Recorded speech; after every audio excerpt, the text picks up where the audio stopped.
എടാ പെട്രോൾ ഉണ്ടോ? നീ കൊല്ലം വരെ പോകണത്. പിന്നെന്ത് 200 രൂപയ്ക്ക് അടിച്ചിട്ടുണ്ട്. നീ ധൈര്യമായിട്ട് പോയിട്ടോ. ഹലോ അളിയാ വണ്ടിയിൽ പെട്രോൾ തീർന്നോ? നീ അല്ലേ പറഞ്ഞ 200 രൂപയ്ക്ക് അടിച്ചെന്ന്? എടാ ഞാൻ 200 രൂപയ്ക്ക് അടിച്ച് കഴിഞ്ഞ ആഴ്ച. നീ ഒരു കാര്യം ചെയ്യ്, 100 രൂപയ്ക്ക് നീ അടിച്ചിട്ട് നീ പോയിട്ട് വാ. ചെല്ലി. എടാ ഞാൻ ഇൻസ്റ്റയിൽ പരിചയപ്പെട്ട പെണ്ണില്ലേ, അവിടുന്ന് കാണുന്ന ഞാൻ പോണോ? എടാ അപ്പൊ ഉറപ്പാ അവക്ക് എന്നോട് ഇഷ്ടാ. തന്നെ? നീ ഉറപ്പായിട്ടും പോണം. പോയി നോക്കാല്ലേ?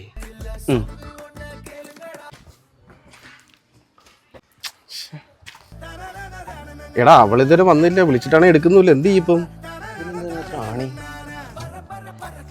എന്തോന്ന് വീണ്ടും അയച്ചേ? എടാ അവളിതുവരെ വന്നില്ല, വിളിച്ചിട്ടാണെ എടുക്കുന്നില്ല. എന്ത് ചെയ്യും ഇപ്പം? നോക്കിക്കത്തേ ഉള്ളു. എടാ നീ തന്ന ലൊക്കേഷനിലുള്ള കിലോ ഫുഡ് സ്പോട്ടിന് എത്തിയിട്ടുണ്ട്. പക്ഷെ ഇവിടെ കാട് പിടിച്ച പൊളിഞ്ഞ വീടാണല്ലോ ഉള്ളത്. നീ ഒരു കാര്യം ചെയ്യ്, മതിലാടിയിട്ടേ ആ വീടിന്റെ ബാക്കിൽ നോക്ക്. ചിലപ്പോ ചായക്കട അവിടെ തന്നെ കാണും. ശരിയല്ലേ, ഞാൻ കയറി നോക്കട്ടെ. എന്ത് പറഞ്ഞാലും വിശ്വസിക്കും.